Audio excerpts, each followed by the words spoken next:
வணக்கம் மீடியா நண்பர்களே. ரொம்ப சந்தோஷமா இருக்கு. ஹிட்லர் படம் வந்து உங்கள் மத்தியில ரொம்ப நல்ல வரவேற்பு பெற்று இருக்கு. ரொம்ப கிரிப்பா இருக்குன்னு சொல்லிட்டு ஆடியன்ஸ் எல்லாமே நிறைய பேர் பார்த்தேன். ரொம்ப ஹாப்பியா வெளியே வராங்க. ஸோ இந்த விஷயத்த மக்கள்கிட்ட கொண்டு போய் சேருங்க. அண்ட் இந்த படம் வந்து தனா அப்படின்ற என்னோட டைரக்டருக்கு ஆக்சுவலாக ஒரு சின்ன வேலை வெளியே போயிருக்காரு. நேற்று ப்ரெஸ் மீட்ல வெளியே போயிட்டாரு. எனக்கு அவருக்கு ரொம்ப நல்ல உறவு தான் இருக்கு. அவர் வந்து நெக்ஸ்ட் தியேட்டர் ரவுண்டுக்காக போயிருக்காரு. மற்றபடி வேற எதுவும் காரணம் இல்லை. தனாக்கு ஒரு முக்கியமான படம் இந்த படம். எனக்கு வந்து இன்னும் ஒரு 3 படம் லைனப்ல இருக்குது. தனாவை பொறுத்த வரைக்கும் ஆஃப்டர் லாங் டைம் எங்கேயுமே வானம் குற்றம் படத்துக்கு அப்புறமா இந்த படம் ரொம்ப நல்லா பண்ணி கொடுத்துருக்காப்புல. நீங்க எல்லாரும் பாருங்க. கண்டிப்பா ஃபேமிலியா எல்லாரும் வந்து பார்க்க வேண்டிய ஒரு படமா இந்த படம் கண்டிப்பா அமையும். உங்களுக்கு இந்த படத்துல என்னெல்லாம் வேணுமோ ஒரு கமர்ஷியல் படத்துக்கு அத்தனை விஷயம் இங்கே இருக்கு. 2 hours 5 minutes இந்த படம் ஓடும். ரொம்ப என்கேஜிங்கா இருக்கும். நீங்க எல்லாரும் பார்க்கலாம். அண்ட் ரொம்ப ஒரு சின்ன முக்கியமான மெசேஜ் வந்து இந்த படத்துல இருக்கு. இது ஸ்னீக் பீக் ரிலீஸ் பண்ணோம். அது எல்லாருக்கும் பிடிச்சிருக்கு, வரவேற்பு பெற்றிருக்கு. நீங்க எல்லாரும் இந்த படத்தை பாருங்க. நீங்களும் ப்ரெஸ் எல்லாம் பார்த்துட்டீங்க இல்லையா இந்த படத்தை? ஆமா, ரொம்ப சந்தோஷமா இருக்கு. முன்னாடிலாம் நான் வந்து ஆடியன்ஸோட படம் பார்க்கறது இல்லை. ஃபர்ஸ்ட் டைம் வந்து ரீசெண்டாக தான் ஒரு படமா வந்து ஆடியன்ஸோட படம் பார்க்க ஆரம்பிச்சிருக்கேன். ரொம்ப நல்லா இருக்கு. அவங்க கொடுக்குற வைப் அண்ட் வரவேற்புகள்லாம் ரொம்ப சந்தோஷமா இருக்கு. அண்ட் ஐ ஹோப் இந்த படம் வந்து எனக்கு ஒரு பெரிய ஒரு சேஞ்ச் கொடுக்கும் அப்படின்னு நம்புறேன். ஆக்சுவலா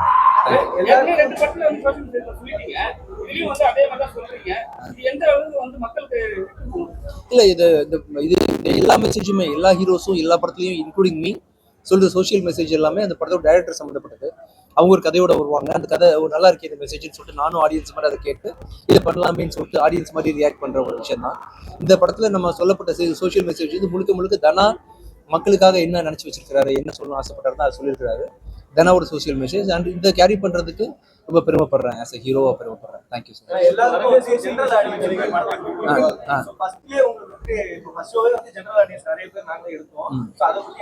சந்தோஷமா இருக்குப்பா. ஆக்சுவலா எனக்கு வந்து ஃபேமிலியா வர்றதா சந்தோஷமா இருக்கு. நான் பார்க்கும்போது கூட ஃபர்ஸ்ட் ஷோல வந்து அப்ராக்சிமேட்லி 70 வயசு இருக்கும். ஒரு வயசான அம்மாவும் ஒரு அப்பாவும் வந்திருந்தாங்க. அவங்களாம் வந்து விஜய் ஆண்டனி அப்படின்ற ஒரு பேரை நம்பி படம் பார்க்க வர்றாங்க. ஸோ ஒரு நாமளா நியூட்ரலா ஒரு படம் இருக்கும், எதையும் பயஸ் பண்ணாம ஒரு காமன் ஆடியன்ஸ்க்கான படமா இருக்கும்னு சொல்லிட்டு அவங்க நம்பி வர்றது வந்து எனக்கு ஒரு பெரிய கிஃப்ட். அது அதை கண்டிப்பா இனி வரும் படங்கள்லயும் அதை தக்க வச்சுப்பேன்னு நம்புறேன். உங்களுக்கு வந்து ஆடியன்ஸ் விட லேடிஸ் ஆடியன்ஸ் ரொம்ப இருக்கு. சரி, அது எப்படி பாக்குறீங்க? ஏன்னா இப்ப நீங்க வந்து படம் பார்த்துட்டீங்க. ஆமா, அப்போ வந்து நிறைய பேர் என்ஜாய் பண்ணாங்க. அதெல்லாம் வந்து நீங்க பியர்ட் கூட சொல்லிட்டாங்க. அது எப்படி பாக்குறீங்க? அத லேடிஸ்ன்றது எப்படின்னா அந்த பிச்சைக்காரன் ஒன்று பண்ண இல்லையா, சாக்ரிஃபைஸ் பண்ண பிச்சைக்காரன் 2 தனிச்சுக்கார விஷயம் பண்ணேன். ப்ளஸ் அதர் மூவிஸ் கூட லைக் கூடியில் ஒரு எடுத்துக்கிட்டீங்கன்னா அது ஒரு சின்ன பையன் வந்து அம்மா பேச்சை கேட்காம ஊதாரியா இருப்பான். அம்மா எவ்வளவு முக்கியம் படத்துல சொல்லுன்ற மாதிரி சில விஷயங்கள் ஜென்யூனா ஒரு கதை சம்பந்தப்பட்ட விஷயங்கள்ல வந்து பெண்கள் மனதை வந்து ஒரு அண்ணனா ஒரு பையனா வந்து அவங்களுக்கு கவர்ந்ததுனால நம்ம விஜய் ஆண்டனி சொன்னாலே ஒரு நம்ம பையன் அப்படின்னு பாக்குற அளவுக்கான ஒரு இமேஜ் எனக்கு கிடைச்சிருக்குது. அதனால லேடிஸ் ஃபேன்ஸ் அதிகமா இருக்கு. ஈவன் உங்களோட ஃபேன்ஸும் ஜென்ஸ் ஃபேன்ஸும் அதிகமா தான் இருக்கு.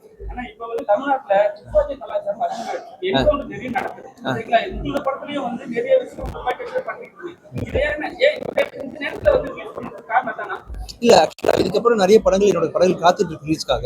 இந்த படம் டிலே ஆச்சுன்னு சொன்னா அந்த படங்கள்லாம் டிலே ஆகிறதுக்காக இந்த படத்தை ரிலீஸ் பண்ணிருக்கோம். துப்பாக்கி கலாச்சாரம்ன்றது இன்னைக்கு இல்லை, ரொம்ப நாளாவே இருக்கு. ஆக்சுவலா நான் வந்து காலேஜ் படிக்கும் போதே வேளா காலேஜ் வாசல்ல வச்சு ஒரு ரவுடியை சுட்டாங்க. ஸோ அது வந்து தவறு கைமீறி போகும்போது தப்பான விஷயத்தை தடுக்க முடியாத பொழுது தன்னை பாதுகாக்கிறது. ஃபார் எக்ஸாம்பிள், உங்களை வந்து ஒருத்தர் அடிக்க வர்றாருன்னா நீங்க ஆப்வியஸ்லி அடிப்பீங்க இல்லையா? அந்த மாதிரி ஏதோ ஒரு காரணத்துக்காக அந்த கவர்மெண்ட் போலீஸ் அதை பண்ணிருக்காங்க. அதை பத்தின ஆய்வு கூட நடந்துட்டு இருக்கு. இன்னும் அதை பத்தி நான் வந்து டீடைல்டா எனக்கு தெரியாது. I'm not the police and இதை பத்தி நானும் உள்ள தகவல் தெரியாது. ஆனா துப்பாக்கி கலாச்சாரம்ன்றது போலீஸ் கையில் ரொம்ப நாளாவே இருக்கு. எல்லா கையிலையும் இப்போ துப்பாக்கி இருக்கு. எல்லாருமே வந்து லஞ்சம் வாங்குறாங்கன்னு சொல்லிருக்கீங்க. ஆனா வந்து தன்னிச்சையா வந்து மக்களா முடிவெடுத்தாதான் வந்து ஒரு விஷயம் பண்ண முடியும்னு படத்தை காட்டியிருக்கீங்க. அது இல்ல, அது வந்து சகஜம் தான். ஆக்சுவலி இப்ப எல்லா ஊர்லயும் இந்த ஊர் அந்த ஊர்லாம் கிடையாது, உலகம் ஃபுல்லா பணத்துக்கு ஒரு பெரிய வேல்யூ இருக்கு. அந்த பணம் நினைச்சா எதையும் விலை கொடுத்து வாங்க முடியும். இது வந்து காமன் தான். நீங்க பிச்சைக்காரன் பார்த்தா கூட பணத்துக்கு எவ்வளவு வேல்யூ சொல்லி போனோம்னா பணம் வச்சு எவ்வளவு விஷயத்தையும் சாதிக்க முடியும். ஸோ அந்த பணத்தை வந்து யூஸ் பண்ணி பல விஷயங்கள் நடக்குது. அதான் இந்த படத்தையும் காட்டும்.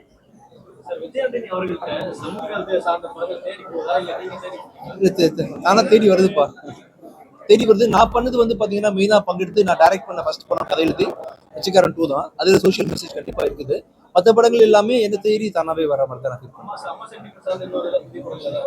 இப்போ ஆஸ் ஆஃப் நவ் உள்ள லைனப்ஸ்ல வந்து இருக்கு. ஆமா ஆமா, அருண் புருஷோத்தமன் படத்துல வந்து மதருக்காக நான் என்ன பண்றேன் அப்படின்றதான் கதை.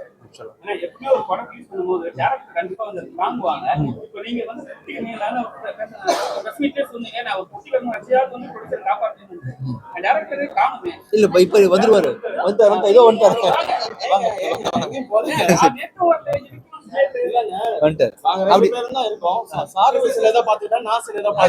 நல்ல வேற சரியான டைமுக்கு வந்து காப்பாத்துறீங்க.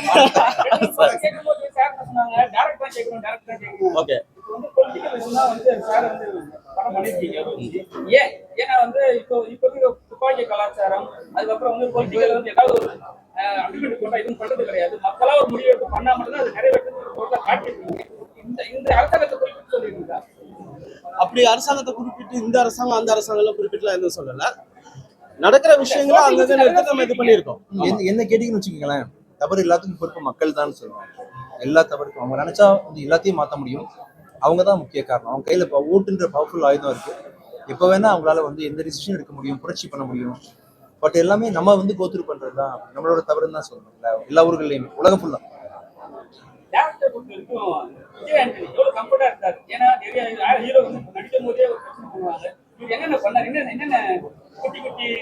இவ்வளவு கம்ஃபர்ட்டா இருந்தாரு. நான் எவ்வளவு அப்பாவின்னு சொல்லுங்க. இல்ல வெளியில என்ன நினைச்சு வச்சிருக்காங்க. நேற்று பிரஸ் மீட்டுக்கு டேரக்டர் வரல. டேரக்டருக்கு அவருக்கு ஏதோ ஒரு டிவில போட்டு சொல்லியிருக்காங்க போட்டு. டேரக்டருக்கு அவருக்கு ஏதோ பிரச்சனை போட்டுருக்கு, போன படத்தை தள்ளிட்டாரு ரேட்டிங்ல அப்படின்ற மாதிரி ஏதோ பேசியிருக்காங்க. அப்படிலாம் எதுவுமே இல்லை. இல்ல ஒரு படமா வெளியே கொண்டு வரும்போது ஆளுக்கு பிரிஞ்சு வேலை செய்யறோம். சரி, நீங்க வந்து சாம்பார் வச்சுக்கோங்க, நான் கூட்டு வச்சுக்கிறேன், நான் மக்கள் பரிமாறுறேன், நான் குப்பாள்றேன்ற மாதிரி ஒரு படத்தை ஓட்டுறதுக்காக ப்ரொடியூசர் ஒரு பக்கம், நான் ஒரு பக்கம், டைரக்டர் ஒரு பக்கமா தனியா பிரிஞ்சு வேலை செஞ்சு பண்ணிருக்கே தவிர ஒன்னாதான் இருக்கும். எல்லாம் ஒரே நோக்கத்துக்காக தான் வேலை செய்யணும். நான் நேற்று ரொம்ப வேற ஒரு இதை முடிச்சுட்டு வேலையெல்லாம் முடிச்சுட்டு நான் திரும்பி வர்றதுக்குள்ள நீங்க கிளம்பிட்டீங்க. சாரி, அதுக்காக மன்னிப்பு கேட்டுக்கிறேன். மற்றபடி வேற எதுவும் உங்களுக்கு பிடிச்ச மாதிரி இருக்கும், நீங்க கண்டுபிடிச்சிப்பீங்க. ஆமா ஆமா, இப்போதைக்கு ஹிட்லர் மட்டும்தான். ஹிட்லர் முடிஞ்சதுக்கு அப்புறம் டைம் இருக்கு, ரிலாக்ஸா இருக்கும்.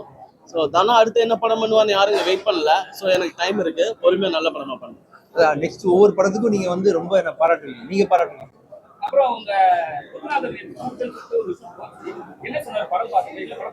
இல்ல சாருக்கு வந்து ஃபர்ஸ்ட் ரொம்ப ஆச்சரியம். ஏன்னா நான் வந்து படைவீரன், வானம் பட்டட்டும் அந்த வேற எடுத்தேன். அவர் இந்த மாதிரி ஒரு படம் அவர் எக்ஸ்பெக்ட் பண்ணவே இல்லை.